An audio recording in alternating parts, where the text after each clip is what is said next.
Let me pull this up right quick.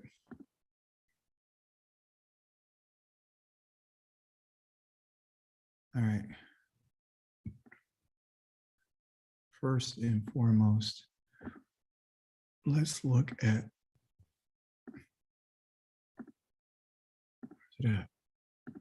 where is it? All right. There's 2 people waiting. Okay, good. Got people waiting. Okay, awesome. And you guys, feel free to ask any questions. Feel free to ask questions. Okay.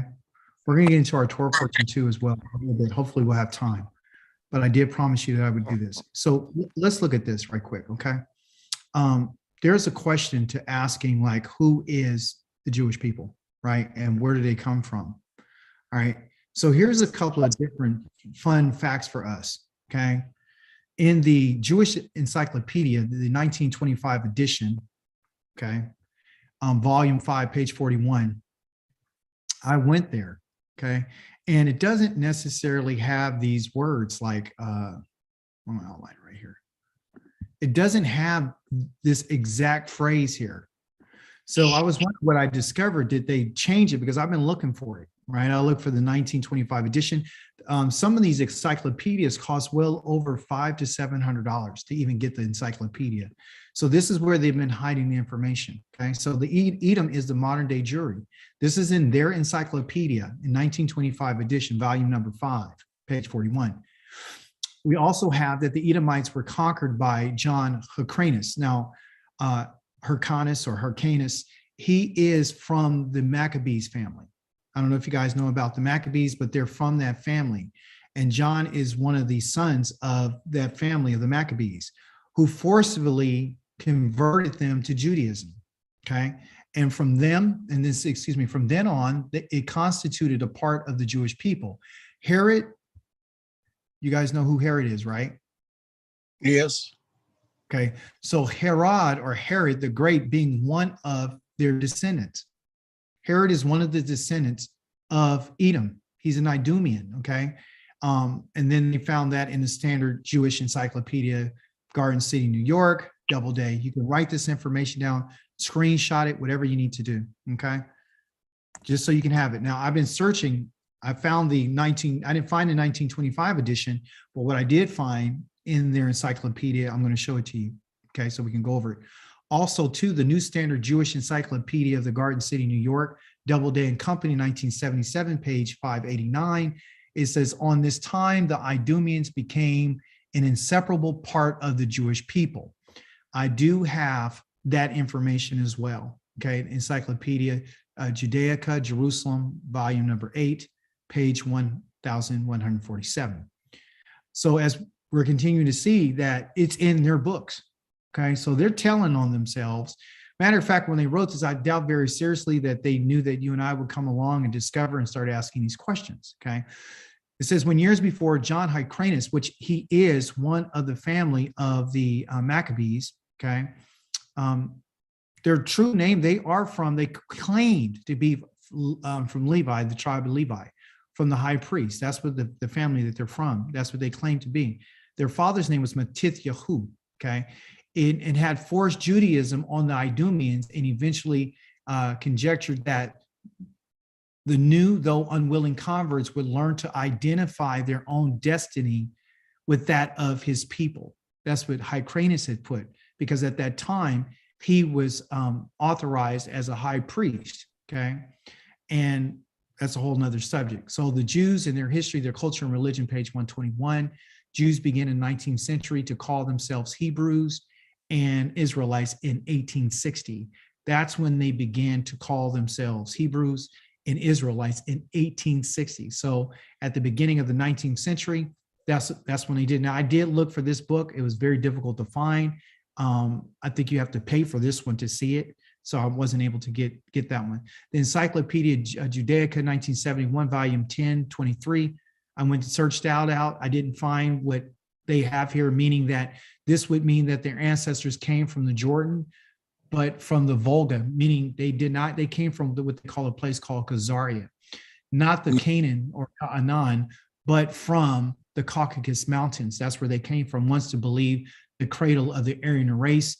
and genetically, they are more related to the Hun, the Ungar, and the Magar tribes in the seed of Abraham, Isaac, and Jacob. And that's from this guy called Arthur Kessler from the 13th tribe, which I do have the book and I do have that. So I didn't take a picture of that out of that book, but I do have that book and I verified that that is what he wrote. He wrote that, okay? Because there's a rich history about who these people are. But one of the things that was confusing to me, and feel free to chime in and ask any questions. One of the things that kind of got me and confused me, you guys, was the fact that Edom is it's a separate group that converted, meaning like there was all different type of Europeans that got on board. It's not just them. It's not just Edom who decided to be got converted to Judaism. Everybody was converting over to Judaism. The Khazarian Empire, which is separate from Edom, they had decided, and these are the Turkish people. So we have Turkish people who have become Jewish, okay, and adopted the Judaism. We have, which are Gog and Magog. We also have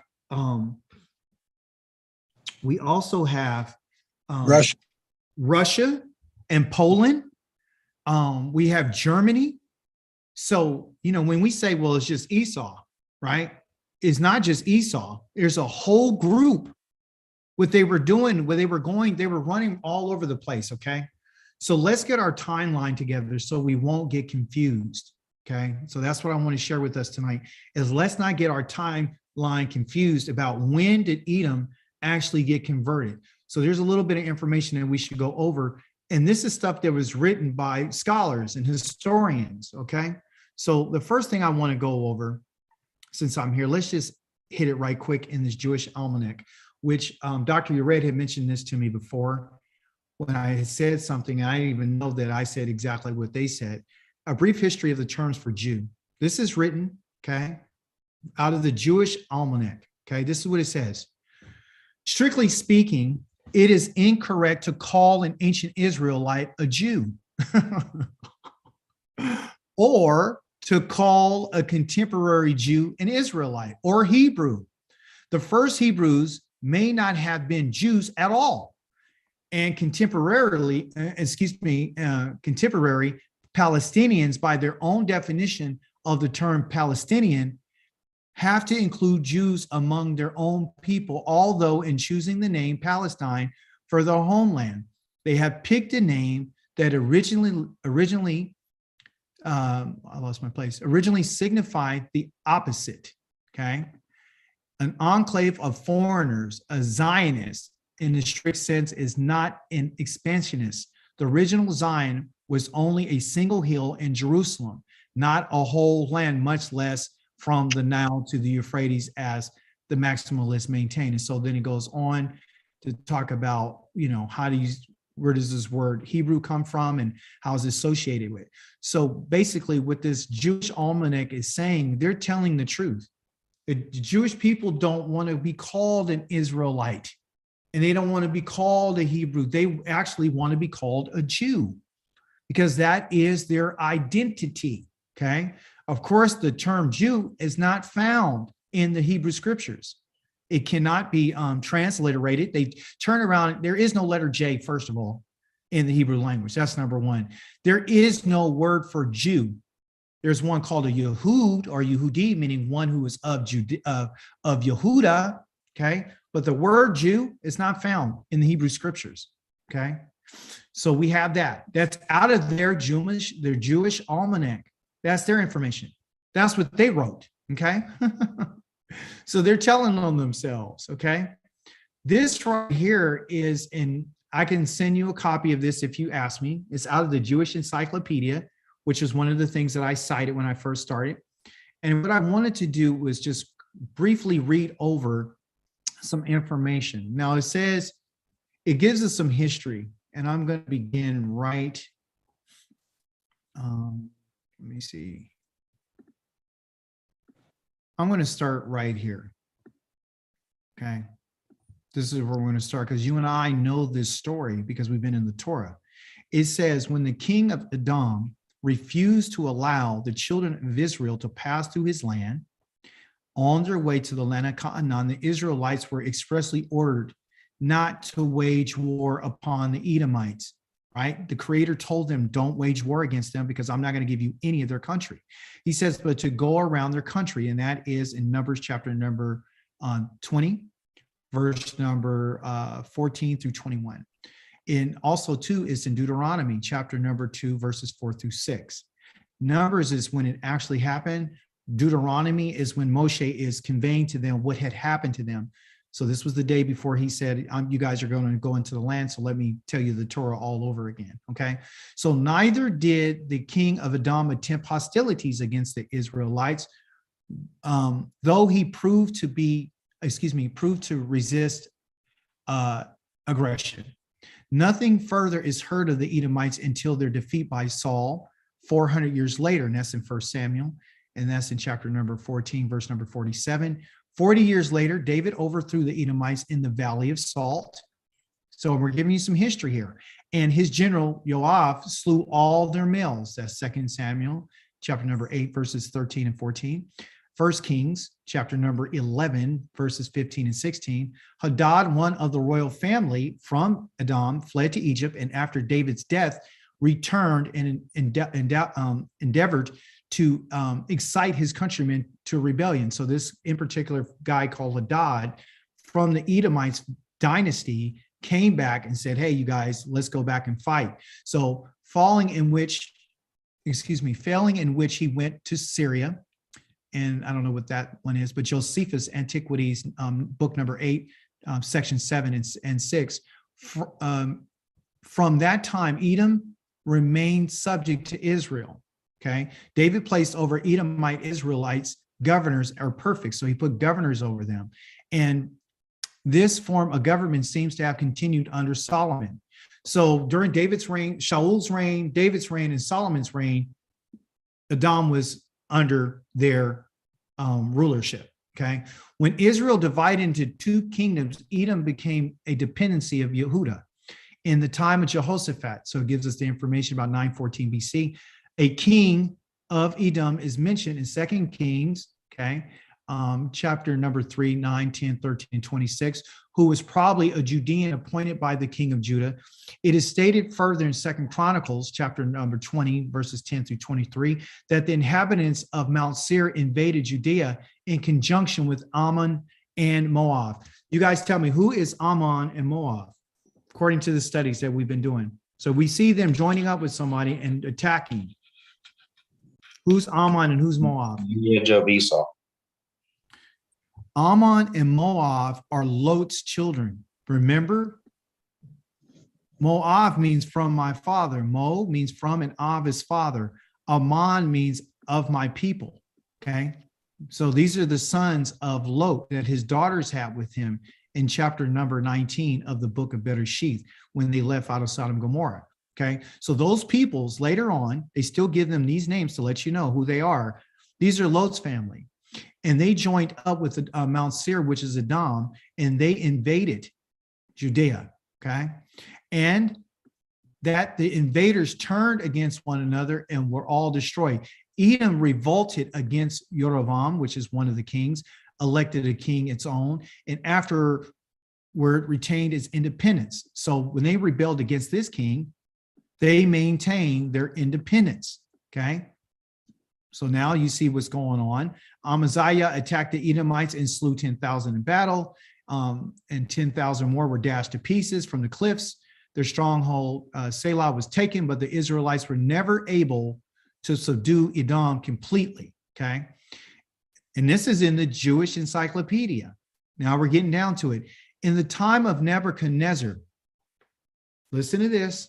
In the time of Nebuchadnezzar, the Edomites took an active part in the plunder of Jerusalem. They were part of it, okay?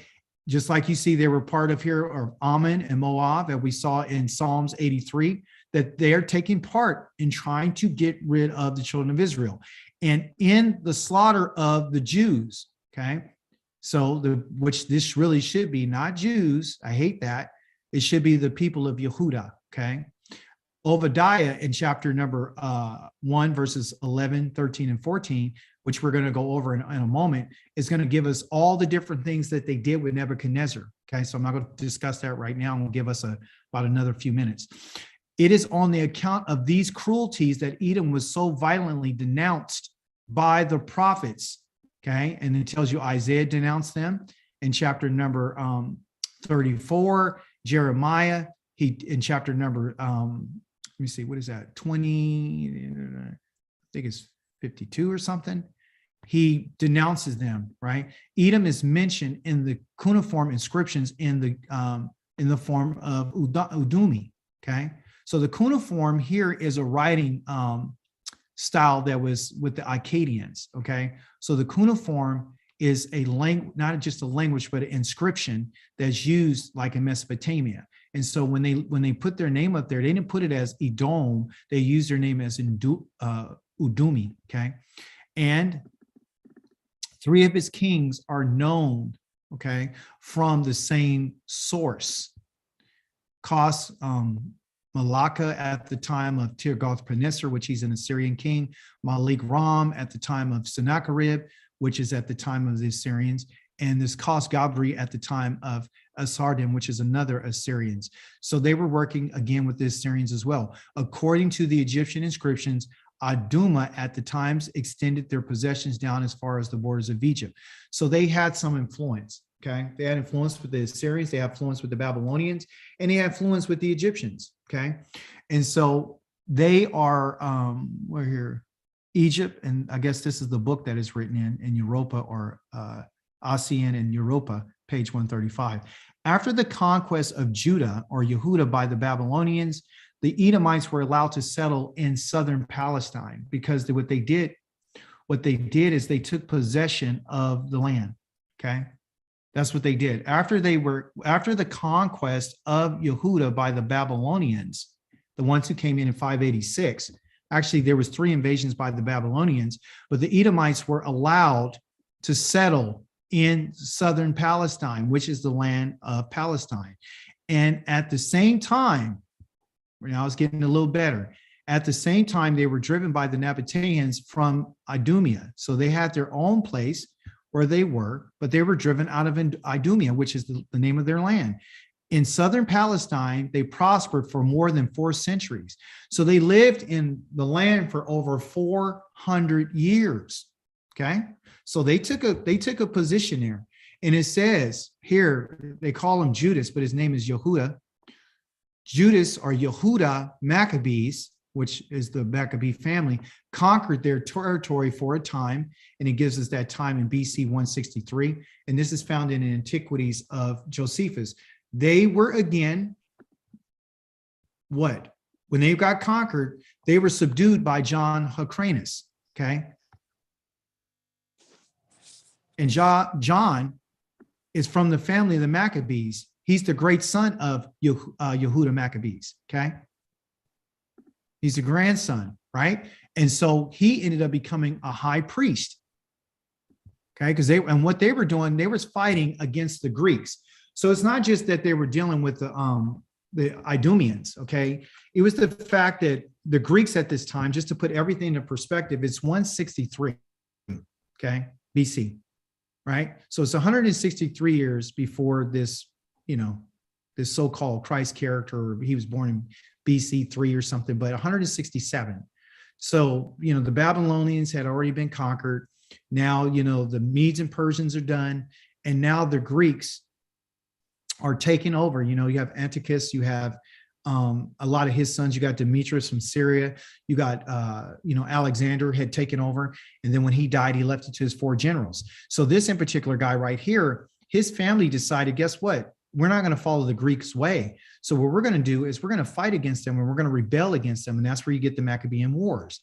And they were fighting so they can keep their kids circumcised. They were fighting so they can, maintain their way of life, just to give you a little information. And that's a whole nother study. But it says roughly about 125 BC, to whom they were forced. They were forced, who the Idumeans, who Esau, Edom, was forced to observe Jewish rites and laws, okay? They were then incorporated with the Jewish nation. They were incorporated the Jewish nation. So let's ask ourselves this question. At this time, like 163 BC or 125 BC, more specifically, where was Judah? Where was Levites? Where was Israel? Where was the 10 tribes? They were scattered. They were scattered. They were scattered. So this is from the Jewish Encyclopedia that's telling us that they, the Edomites, were incorporated with the Jewish nation. Was there a Jewish nation in 125? I don't think so. No. Okay. So what are they trying to convey here? What is this Jewish encyclopedia trying to convey? They're trying to tell us. Go ahead, somebody. It sounds like to me that they're trying to convey that they found Judaism or the Hebrew. Yes, they're still holding on to the nation, meaning like its rights, its privileges. It's, as you see right here, they said they were forced to observe the Jewish rights and laws. Okay. Can I have a question? Absolutely. I thought that during that time, they weren't using or going by the Torah. They were going by or creating the Talmud. Yes, you're 100% right. So when they're talking, remember remember the source, the Jewish Encyclopedia is naming everything Jewish rights. See, they don't say Hebrew. There's no word Jewish in the scriptures. Okay. So this is out of their source. My point is just to show you what they're trying to do. Okay. They don't tell you that John Hyrcanus is a Levite. They didn't tell you that. They did not mention that to us, did they? Not at all. Okay. So they were incorporated with the Jewish nation. So in their minds, and the nation that they have, the Jewish nation that exists to them, is the one that is preceded by King Herod, which is an Idumean. He is an Edomite. Okay. So when they're talking about the Jewish nation, what they're doing is they're developing their nation. And this is when it happened. Israel is already scattered. So during this time, and they're putting it out lightly, like with the Jewish nation. See, they don't want to say that that they're completely exilic. They don't want to mention the other 10 sons. They just want to say the Jewish nation. Okay. And it says their country was called by the Greeks and Romans Idumea, Edom. That's who Idumea is. Okay. So with Antipater began the Idumean dynasty.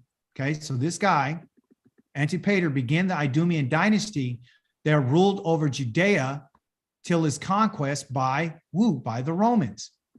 They don't get into the history about this family up here had agreements with the Romans. See, there was deals going on with the Hyrcanus family and the Maccabees. Okay, there was already deals that were done with them. My point is just trying to show you that the Idumeans had a dynasty. Edom had a dynasty. Okay, and what's included with that dynasty is them ruling in Jerusalem. So they're the ones. It says, listen, immediately before the siege of Jerusalem, 20,000 Idumeans under the leadership of John, Simon, Pincus, and Jacob appeared before Jerusalem to fight on behalf of the zealots who besieged in the temple. And of course, this is found in Josephus. So it says, from this time, the Idumeans ceased to be a separate people. They were never considered to be separate. They have already been incorporated into, the Jewish nation, incorporated, and they're incorporated into the Jewish nation, and they ceased to be a separate people. They're telling you right there that they're joined with them. Though the name Idumean still exists, it still existed the time of Jerome, okay? And so then there was some contention about, according to the law of Deuteronomy, we all know that if a person was from Edom, he couldn't come and stand in the congregation of Yahweh. So they had a discussion about this. And what their concern was, it says Deuteronomy, the congregation could not receive descendants of a marriage between an Israelite and an Edomite until the fourth generation. This law was a subject of controversy between R. Simon and other Talmudists. You see, so now that gives us the understanding about who's in charge. As you said, Aki Gil, the Talmudists are in charge, okay, who maintain that the female descendants were also excluded until the fourth generation, contrary to R. Simon, who regarded the limitation as applicable only to the male descendants. And then that's their writings. That's what they wrote in their Talmud right here, okay? So what I'm saying to all of us is that the people that you think are just one group of Jews, they're not. There's several of them. Edom is one of them. He's one of them. He's been incorporated into their way of life. And the reason why I make mention of this, because the Torah portions that we had gone over last week was about how Edom had lost his birthright and how he vowed that I'm going to kill my brother. And he has a long-standing hatred against his brother. He hates him. So what he's doing is he's intermarrying. He got into the system, right? Now that he's in the system, he became one of the leaders through the Idumean dynasty. Okay. So in your spare time, what I want you to do is look up the Idumean dynasty. I've been dealing with the Maccabees and what they've been going through and how did this all come about? So that's why I know about John Hyrcanus. I know about him. I know about the whole entire family. Okay. I know what happened and how they were appointed. They were appointed by the Syrians. They were appointed by the Greeks. They didn't take that position just on their own. They were appointed high priests. Yeah, they fought and they revolted against the Greeks, but eventually they started making deals. And the Greeks started making deals with them because they were concerned about the Romans. And so they were like, let's make a deal with them. So they had deals with them, and they still kept circumcision and all that kind of stuff, but the nation has been fragmented. But these people that had been part of what you would call, you and I would think is Israel, they're not Israel at all. They're not Israel at all. They've taken on the name. They've taken on the heritage of us, okay? So that is in the Jewish encyclopedia. Going back to Volume 5.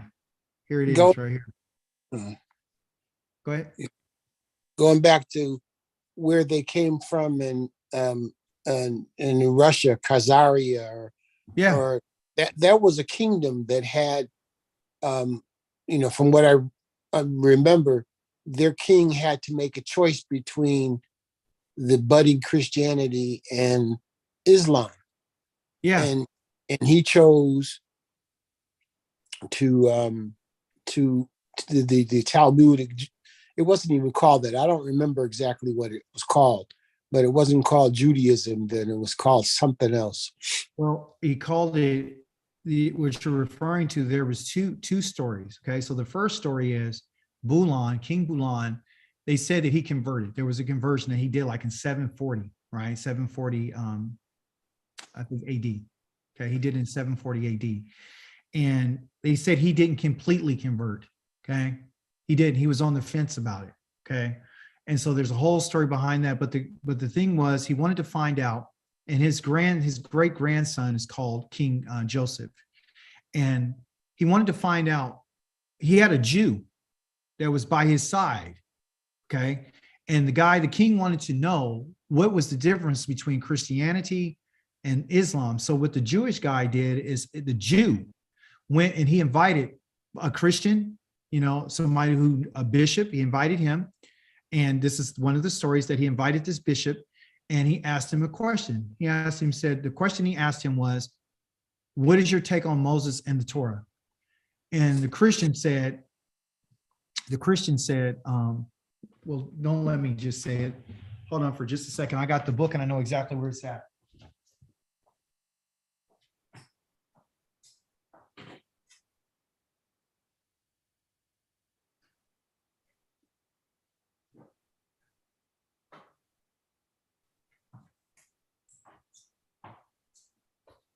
Okay, I'm sorry about that. All right, so there was a conversation. The king had asked, what's the difference here? It is 7:30. No, leaders of Kazarian.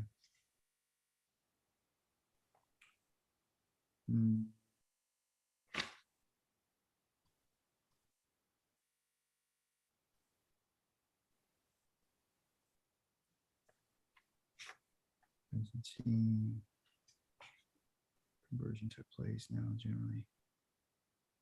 Oh, here you go. Let me show you. Show you guys. This is a great book. Can you guys see this? Let me see. Can you see? No, you can't see it. Can you see this book? Yeah. Well, Okay. it's in and out. It keeps going in and out. Okay. But it's called the 13th Tribe, author Kessler. I'm gonna read a little part, just the part where I talked about it. Okay, here what it says is page number 64. Okay, this is what it says. So he sent to the Christians for a bishop, and now there was with the king a Jew skilled in argument who engaged him in disputation. He asked the bishop, "What do you say of Moses, the son of Aram, and the Torah, which was revealed to him?" So this is the question that the Jew asked the Christian. The bishop replied, "Moses is a prophet, and the Torah speaks the truth." Then the Jew said to the king, "He has already admitted the truth of my creed." See, he's already admitted it. He asked him a question, and he said, because he wanted to know which was true. He said, he already admitted that my creed is true, because that's what the Jew told him. He said that Moses is a prophet, right? And that the Torah is true.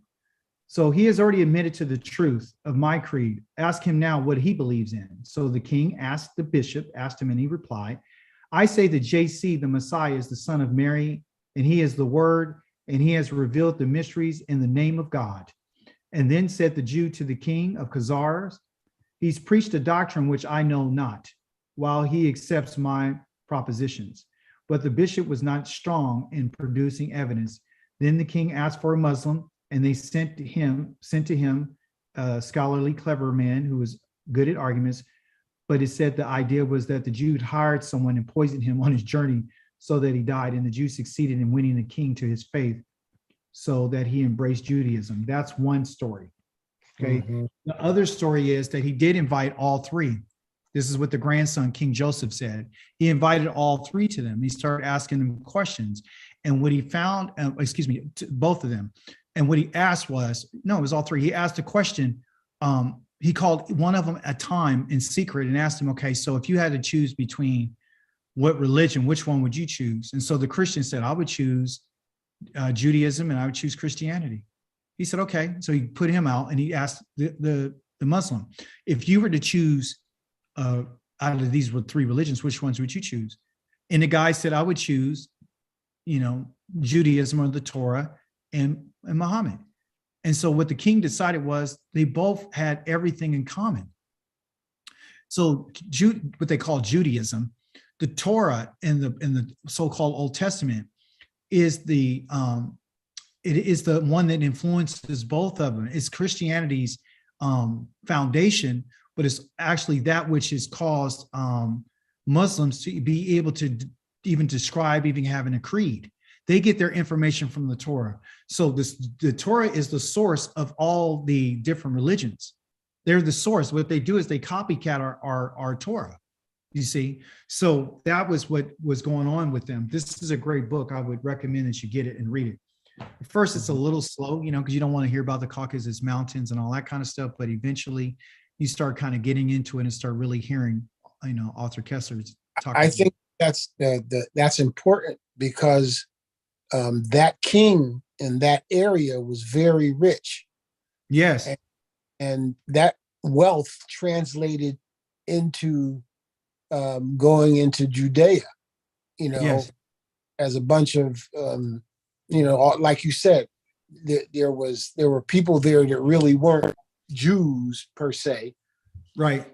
Yeah. Well, I found in the history and the reading, you guys, that if you don't know history, you're kind of like, you're shortchanging yourself. You should know history. Yeah. So you can see what's going on, right? So here we have, I brought this up for us. Can you see my screen? Yes. Okay, so this is on Wikipedia and Edom, right? And it gives us some information about where they are in the Hebrew Bible. But what I wanted to show you was the fact of the Maccabean revolt. It says during the revolt of the Maccabeans against the Seleucid kingdom, right? In the early 2nd century, the second Maccabees, the Seleucid general Georgius was the governor of Idumea. Whether he was a Greek or Hellenized Edomite is unknown. Some scholars maintain that the reference to Idumea in that passage is an error altogether. And Judas Maccabees conquered their territory for a time around 163. So that kind of goes with what we read in the Jewish encyclopedia. But listen to this. The conversion to Judaism, and this is about Edom, okay? So around 110, we read in the Jewish encyclopedia, it was about 125. They say it's about 110 BCE. The Hasmonean leader, okay, the Hasmoneans are the Maccabean family. There's the dynasty, okay, was a ruling dynasty in Judea surrounding the regions during the classical antiquity from 140 BCE to 37. To 37. Between 140 and 116, the dynasty ruled Judea autonomously in the Seleucid Empire, the meaning that they didn't rule it like by themselves. They had agreements that allowed them, because they were tired of fighting with them, so they allowed them to rule in that place at that in particular time. And that happened because the Hasmonean dynasty is the Maccabeans. That's who it is. So this leader right here, this John Hyrcanus that we read about, the one who caused them to be converted, he was the leader, and they call him the Jewish high priest of the 2nd century. They were not appointed by themselves. They were appointed by their oppressors, which brings up a question. They call him a Kohen Hagadol, calling John the high priest, Jehochanan, that's his real name, okay? But they were never appointed by the people. They were never appointed. They were appointed by the Greeks, their oppressors. They're the ones who gave them the title. See? So he said he conquered Idumea, which is Edom. According to several ancient sources, including Josephus and Ptolemy, he forcefully converted them to Judaism and incorporated them into the Jewish nation. So this is a huge problem, okay? Because there was no Jewish nation in terms of Israel. There is a Jewish nation when you're talking about those who are coming in, like the Maccabees and the people that have been appointed, you see? And so the Edomites are in the Jewish nation. That's who they are, okay? So Hyrcanus, he captured the Idumean cities of Adora, Marissa, and subduing all the Idumeans, meaning Edom, and permitted them to remain in their country as long as they had themselves circumcised and were willing to observe the laws of the Jews. And so, out of an attachment to the land of their fathers, they submitted to circumcision and to make their manner of life conform to, in all other respects, that of Jews. And from that time onward, they continued to be Edomites, continued to be Jews. That is where we read in the book 13, section 257 and 58, which we read in Josephus that I showed you earlier. I think I showed it to you. No, I didn't show you that one yet. Okay, I'll show it to you in a second. I showed you the Jewish encyclopedia that confirms their information. So some scholars dispute the claim of forced circumcision and believe that Idumeans were gradually, mostly voluntary, assimilated into the Jewish society. Okay, and according to Strabo, which is another scholar, the Idumeans are Nabateans, but owning a sedition, they were banished from there and joined the Judeans and shared in the same customs with them. And that's his information. Now, Antipater the Idumean, he's the guy who started the Herodian dynasty with King Herod. Okay, so Antipater was, I think, the grandfather or the great grandfather of Herod, right? So Antipater the Idumean, right here, this guy, was the founder of the Herodian dynasty. The father, yes, he's the father of Herod the Great. According to Josephus, he was the son of Antipas and formerly held and talked about probably some other position. So he's the progenitor of that dynasty along with the Judean progenitors that ruled Judea. Does it now make sense that the Edomians are now in power, which are Edomites, after the Roman conquest? The Romans are the ones who put them in power. The Romans are the ones who put them in power. You see, that was of Edomite origin. They ruled it. So they finally got what they wanted, which is what? Somebody tell me, what did they want? What did Yaakov get? What do they want? What do they want back? Want their blessing back, their We want that blessing back, and we want to run the world. Okay, so under Herod the Great, which is an Idumean, which is an Edomite, and the Idumean province ruled for him by the series of governors. Among them was his brother Joseph ben Antipas and his brother-in-law Costobarus. Okay, and so it talks about those first things, and then it goes into this information. So again, I wanted to bring this out because I said I would. I wanted to share it with you.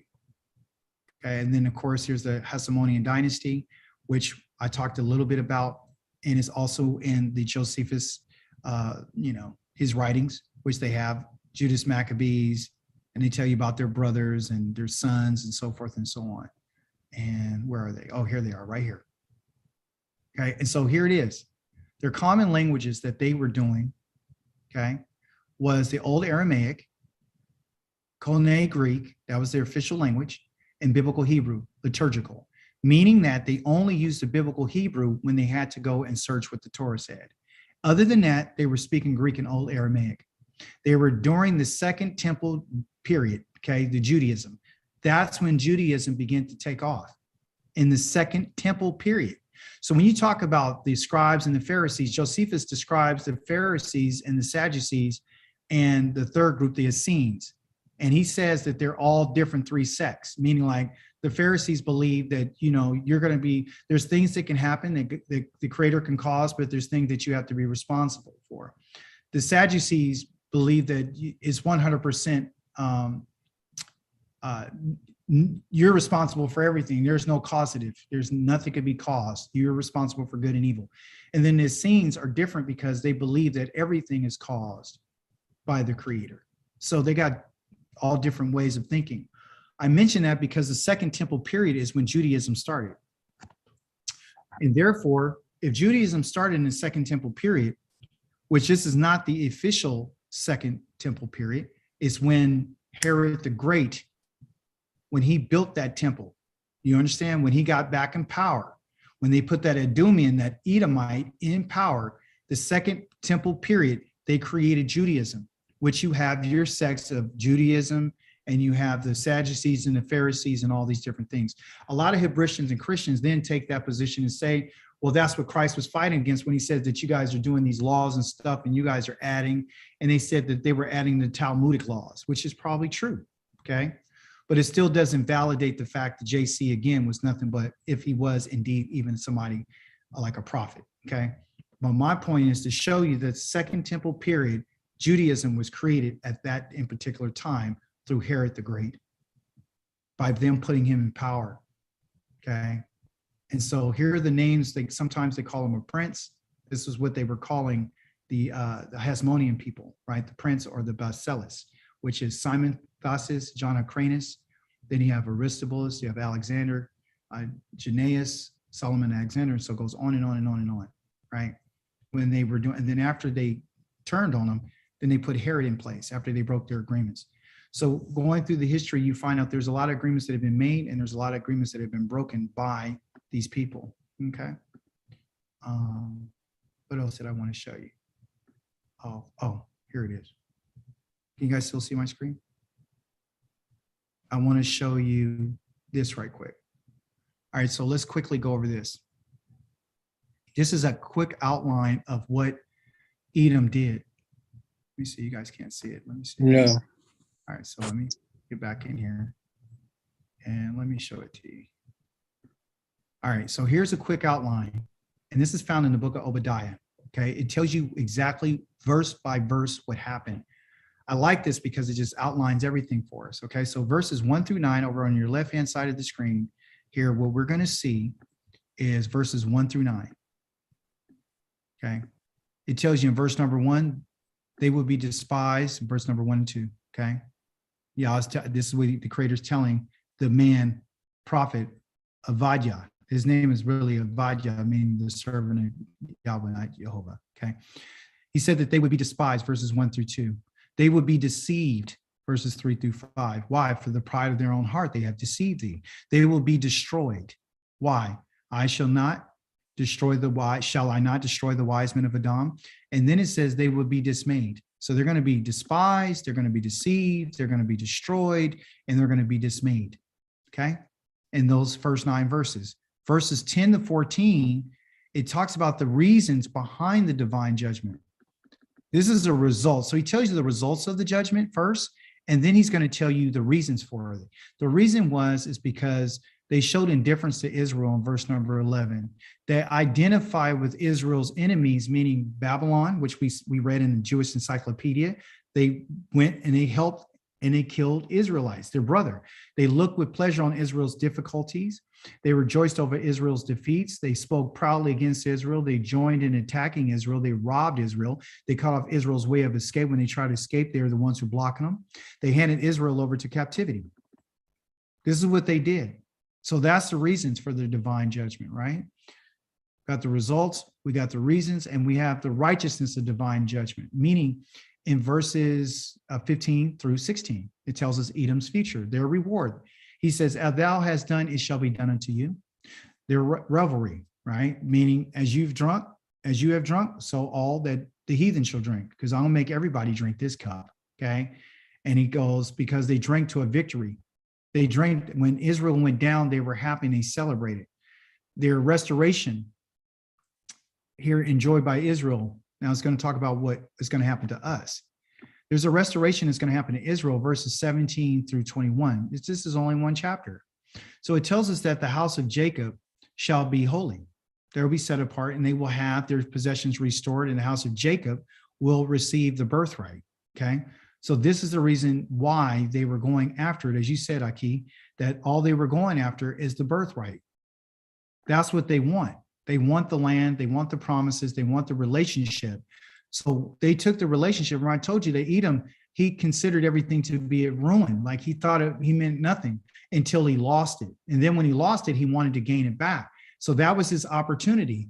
Remember, I told you he's an opportunist, right? He's a jackal. That's what he does. He sees something, he jumps on it, and he finds a way to benefit in spite of someone else's calamity. Verse 18 talks about her power. Who? Israel's power.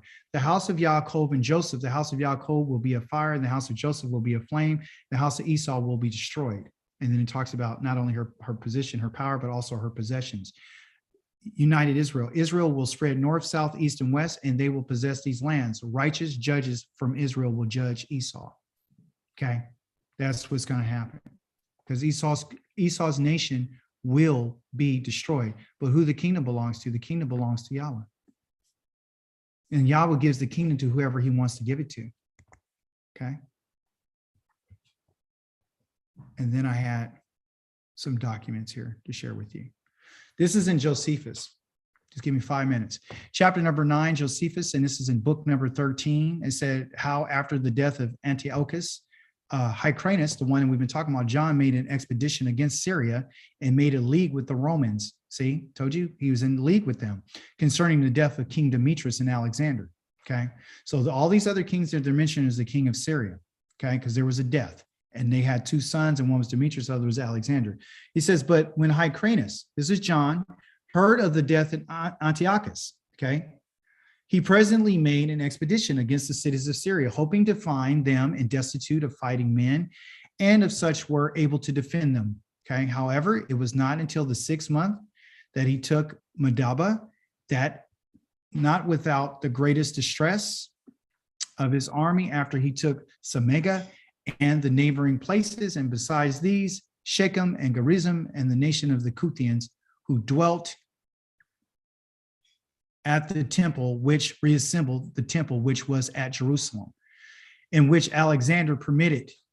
Okay, so this king Alexander permitted Salmbek, the general of his army, to build for the sake of Manasseh, who was the son-in-law to Judua, the high priest, as we have formerly related, which temple was now deserted 200 years after it was built. Now, the temple that they're talking about and making reference to was the one that they built in Syria. They have permission. What they were trying to do was establish another Jerusalem in Syria, okay, in Antioch.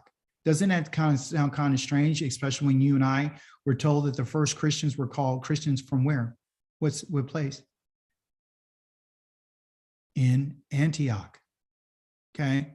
So, which is in Syria. So deserted 200 years after it was built. Hyrcanus took also Dor and Marissa, which we know from the Jewish encyclopedias, the cities of what?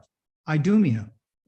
He subdued all the Idumeans, and this is Josephus' account, and permitted them to stay in their country if they would circumcise their genitals and make use of the laws of the Jews. By the way, I don't know if you know this, but in Jerusalem, they built a Colosseum, a gymnasium. Okay, they built a gymnasium. And what the Jews were doing is if they were circumcised, they were making themselves uncircumcised so they can run around naked inside of the gymnasium with all the other Greeks. That's what they were doing. They were trying to reverse some circumcision so they wouldn't be made fun of. So they wanted to fit in with the people. And a lot of Yah's people did this along with these other, Jewish people, and make use of the laws of the Jews. They were so desirous of living in the country of their forefathers that they submitted to the use of circumcision and of the rest of the Jewish ways of living. Okay, so they converted over to Talmudic living, which time, therefore, this befell them that they were hereafter no other than Jews. Edom was never, ever again called Edom. They were called Jews after this. Okay, they took the term Jew. They took on the teachings, they took on the Talmudic, they took it on by Hyrcanus. The high priest was desirous to renew a league of friendship, what they had with the Romans. So can this guy, so-called the high priest, which you and I would say, they would say he's from the tribe of Levi, which I would say no. Okay, maybe not, I don't know, but he made a league with his oppressors. Why? Because they made him the high priest.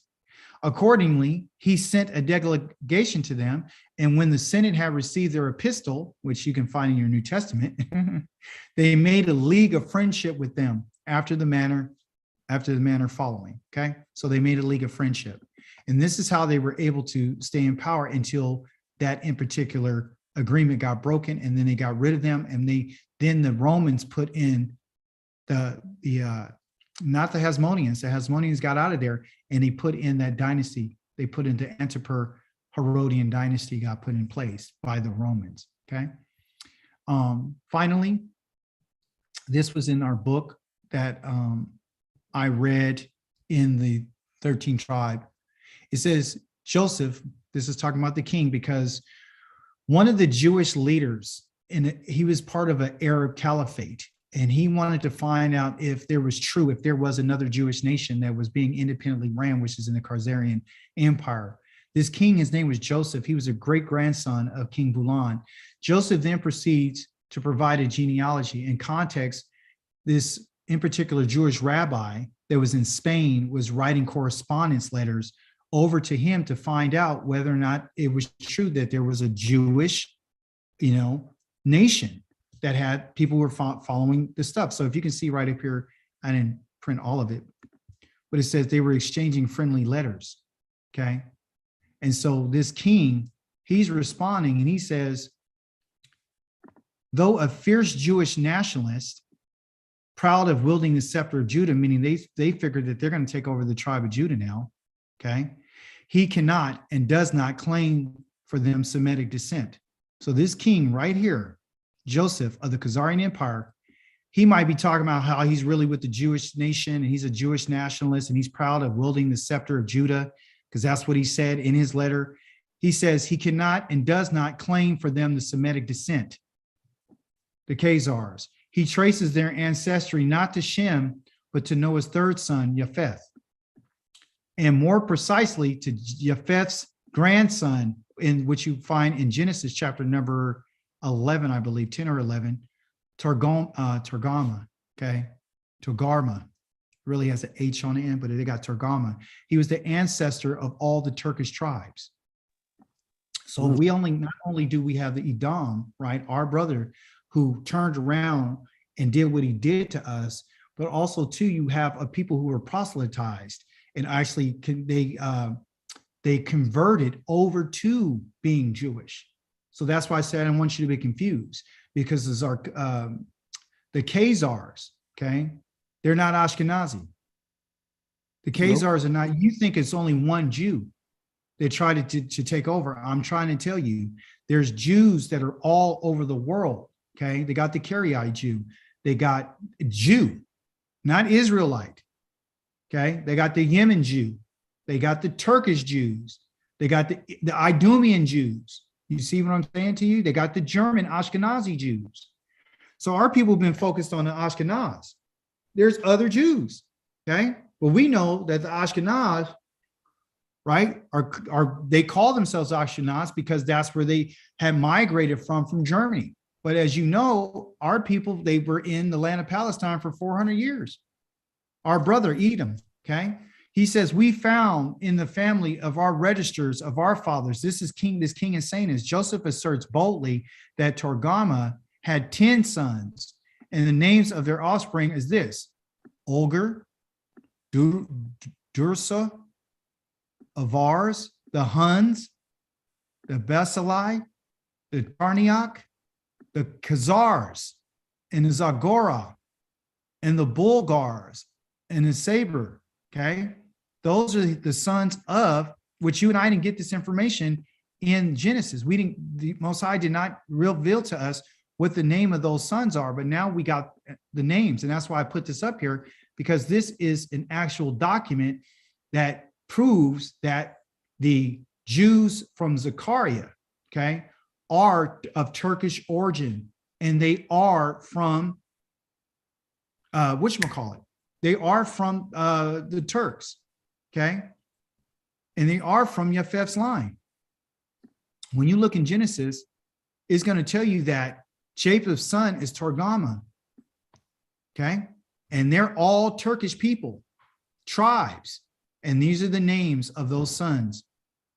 And he says, we are the sons of the Khazar, the seventh. Okay. So out of all of Jacob's sons, right? The Bulgars and all these, the Huns and all them, I'm not saying they're all Jewish. I'm saying this in particular group here has converted over to Judaism. Okay. And there were some questions whether or not they were doing Talmudic Judaism or whether they're like a Karaite, meaning they didn't, they didn't light any fire on the Shabbat and so forth. Okay. So it says the identity of some of these tribes with the name spelt in Hebrew script is rather dubious, but that hardly matters. The characteristics featured in the genealogical exercise is an amalgamation of Genesis with Turkish tribal tradition. So they're Turkish.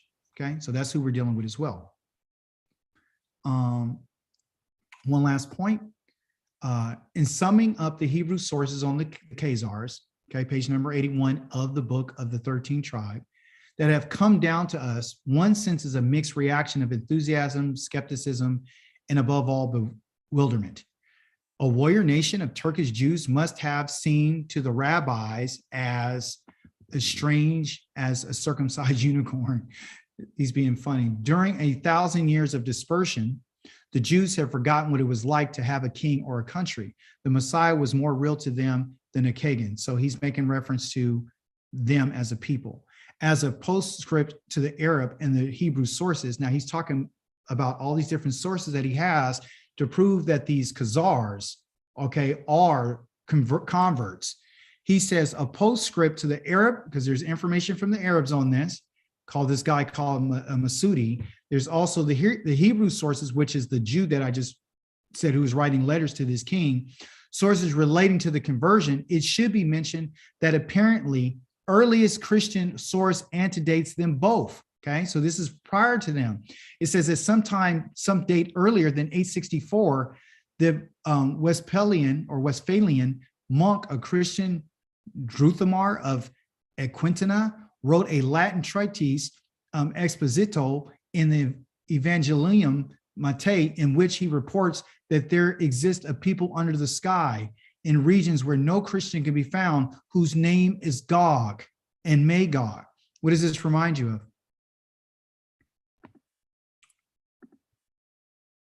It should remind you of Ezekiel chapter number 38, where the Creator says, I'm going to bring judgment upon Gog and Magog. This is who he's referring to. Who are the Huns? Among them, one is called Gazari, who are circumcised and observe Judaism in its entirety. This remark occurs apropos of Matthew 24. He says this is something they used when they looked at Matthew 24, okay, which I don't want to read. But I wanted to share that with you. The Gog and Magog is a Turkish. They're the Turks. See? And often we get it confused because we're saying, oh, they must be the Russians. Gog and Magog is the Russians. No, it's not. It's the Turkish people. They're the Huns, okay, which we see from the information that we have. So in conclusion, I like to say that, you know, there's so much information. If you dig into it, you can find out what's really going on. Now, how does this help us in terms of what we should be doing and following? It helps us understand that when you understand the historicity of your people and you find out how things were done, you won't be trying to fight with these Jewish people, because you would understand that, guess what? It's just not them.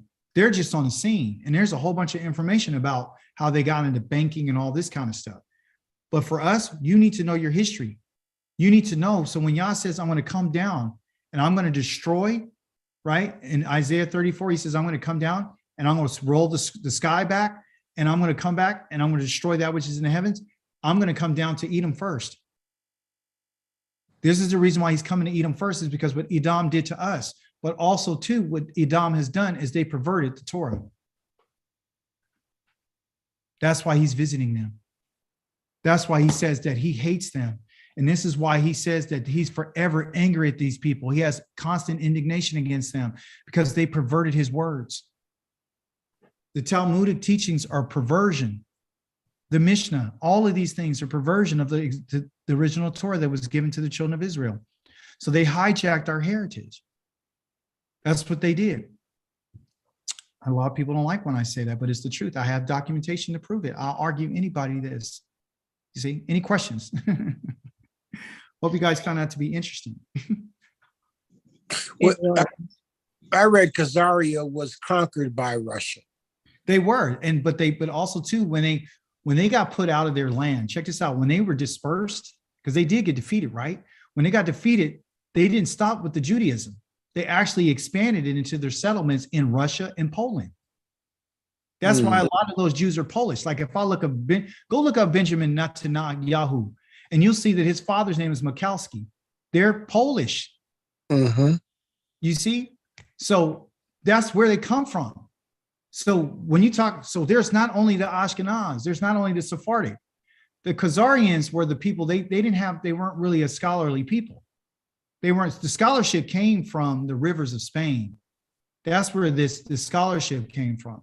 So the so-called, the ones who wrote the Talmud and all this kind of stuff, those are the ones who were in Babylon, and they transmitted that information to the Sephardians, and everybody was trying to hold on to it, but they were mixing a Greek mindset with those ideas, you see. So Talmud and all that is a perversion of the Torah. We're not just against the, I'm not against the Jewish people. I'm gonna tell you that right now. Why am I not against them? Because the Torah, what did the Torah say? What did the Torah say? Do you remember what the Torah said about Edom? Somebody tell me. What did the Torah say? I want you to remember this. So when somebody tries to get you to bash, let the Jewish people be the Jewish people. Don't fight against them. Don't, because that's not your problem. They're not there to you and I to fight against. They're actually there to show you that what's going to happen. You need to be watching them. Okay. So listen what it is. In chapter number 23, And I'm not trying to save face. I'm going off of what the Torah says. Listen what the Torah says about the Edom. Listen what he says. Stupid thing here. It says this. You are what? You are not to what? Verse number 7. You are not to detest an Edomi. That's an Edomite, because he is your brother. He ain't your brother just at when they were coming out of Egypt. He's always been in their brother. And even to this day, he's still your brother. And you're not to detest an Egyptian because you lived in his land as a foreigner in his land. That's what the Torah says. So you and I cannot. Did you guys see my screen or no? Yes. Okay. So that's the reason why I don't speak against the Jewish people. Because let the Jewish people, like the article we read out of the Jewish Almanac, let them be who they are. They are a Jewish nation. Let them have whatever they want to have. Don't argue with the Talmud. Don't argue with the Mishnah. Don't argue with the Rosh Hashanah. Don't argue with Purim and Hanukkah. Don't argue with them. Go ahead, Akoti. So then the Jews are their religion. They have a religion which is Judaism. The Jew is the Jew. They are not Hebrew Israelites by blood. They may be Jewish by conversion, but they're not Hebrew Israelites. Is that correct? Thank you. Yes. So that's what I'm saying. If you and I try to, and that's the problem with our people, we're competing against the people that we're saying that, you know, we want to talk about your religion. You and I are not part of a religion. You're part of a family. You're not part of a religion. You're not part of Christianity. You're not part of Judaism. You're not part of Mohammedanism. You're not part of any of that. They took our father's agreement and made a religion out of it. So you and I shouldn't have had nothing to do with that. So when people start questioning, like try to get in a conversation about what do you follow? Look, you do you and we'll do us. I'm not here to argue with you. I'm not here to sit at the table with you to convert over to what you're talking about. I don't need to read the Mishnah and the Talmud. I don't need to do that. I don't need your approval. And they're going to all different places and meeting over people in Africa. And guess what? Those people in Africa, one tribe was called the Danite tribe. They got them over there and they got them converting over to Judaism. Talking about you're our brother. I said, you fools. Are you serious? So you can be part of that. So you can feel welcomed. Maybe because you want some resources, you want some way to get it, you know, to get your people some clothes. I don't know. No, I'm going to tell everybody online right now, do not convert to nothing. You don't have to convert. You're in exile. You're a lost tribe. You're a lost people. You lost your name. You lost your identity. You lost your language. You lost it all, but Yah's restoring us. He's restoring us. And we don't need to be mad at Edom.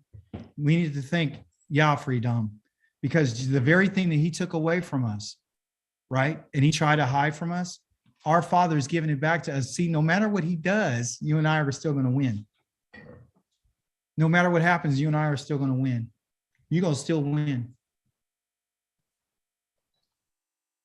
That's what I wanted to share with you. You're still going to win. Yeah. I ain't mad at him. Thank you.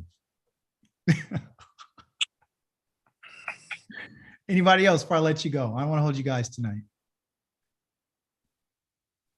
All right. If not, then hallelujah.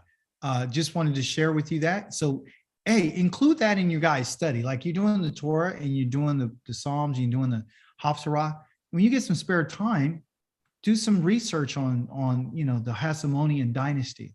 Do some research on, you know, I just want to find out more information about how things were going. And I wouldn't be able to go through what I'm going through right now if I haven't read it for the last 3 to 4 days. And I find it to be intriguing because it just shows me, you know, if you look at history, you can find out a lot of stuff, the do's and the don'ts, and you can see how things are moving, you know, so you can get a better idea of how you should move, right? So we're moving in the right direction with the Most High. I praise Yah for you tonight. And thank you guys for coming to class tonight. And I'll see you on Kamishi if I have any other questions. If you do have a question, and feel free to ask me and other people, I'll see you guys on Yom Kamishi. Hallelujah. Hallelujah. Hallelujah. Hallelujah. Lila Tov, everyone. Love Tov. Mhm.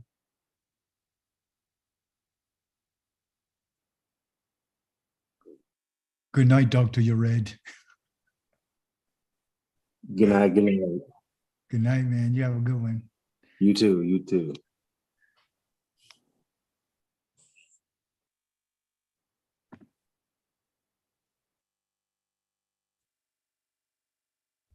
You have a question for me, Gil? Oh, no. I don't. Okay, shalom. Shalom. Samsung, SM, you got a question for me?